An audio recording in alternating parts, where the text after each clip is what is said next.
day, Ma'am Almasita. This is a video about Tom Hardy shutdowns reporter for asking about his sexuality.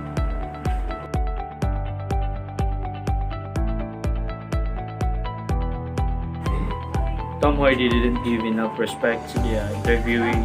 He's acting inappropriate. He's answering the reporter in a sarcastic way. Also, don't make excuses. Take responsibility for his decisions and his actions. Don't treat the interview casually. Listen and respond accordingly. Don't run circles around the questions. Listen and answer accordingly while using examples from your experience to back it up. Don't speak over the interviewer. It is important to be a good listener as well as a good talker. It shows that you're respectful and have strong interpersonal skills. If you're interviewing via video platform, remember that there will be a slight time delay. Avoid rushing to answer a question in case your interview hasn't finished speaking.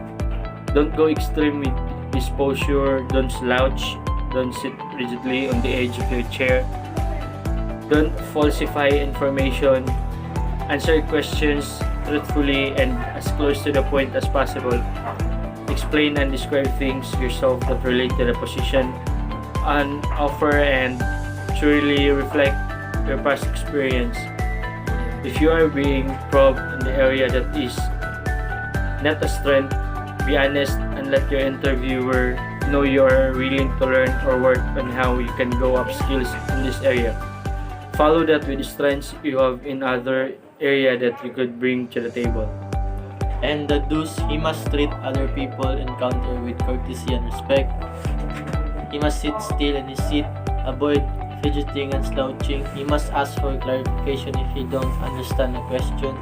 He must treat the interview seriously and as though you are truly interested in the question. Don't expect to be treated appropriately. Make a good first impression. If you're going to a face-to-face interview, plan your trip there, do a trial run if it is at an unfamiliar location and arrive a few minutes early for the interview.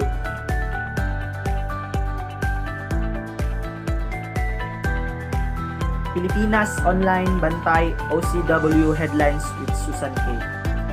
During an interview, the interviewer asks politely with greetings because they talk about God's kingdom. The interviewer in the first video is not the same in the second video because, as you can see in the video, in the first interview, the interviewer is asking a disrespectful questions, while in the second video, the interviewer is asking only about their topic. Feature the host on camera. The real-time back and forth conversation style gives these interviews an authentic feel. Often the host is a known personality that viewers relate to, which helps them feel like they are part of the conversation. They choose a conversational interview because they want a more casual feel.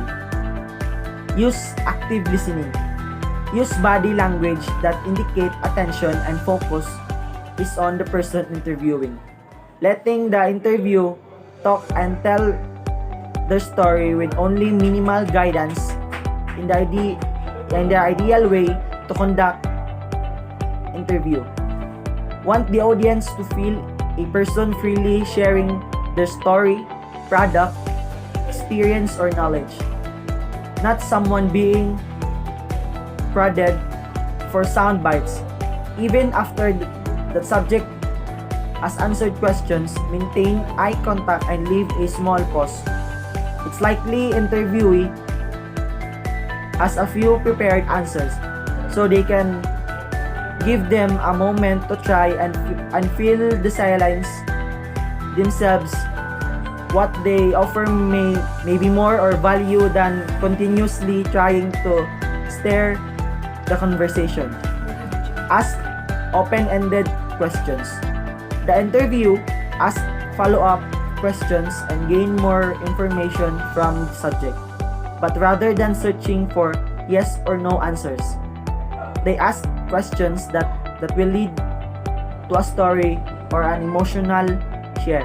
For instance, these questions may not be part of outline, but it's important to react with follow-ups that can expand the story, and questions that the viewer would want to know the answers to.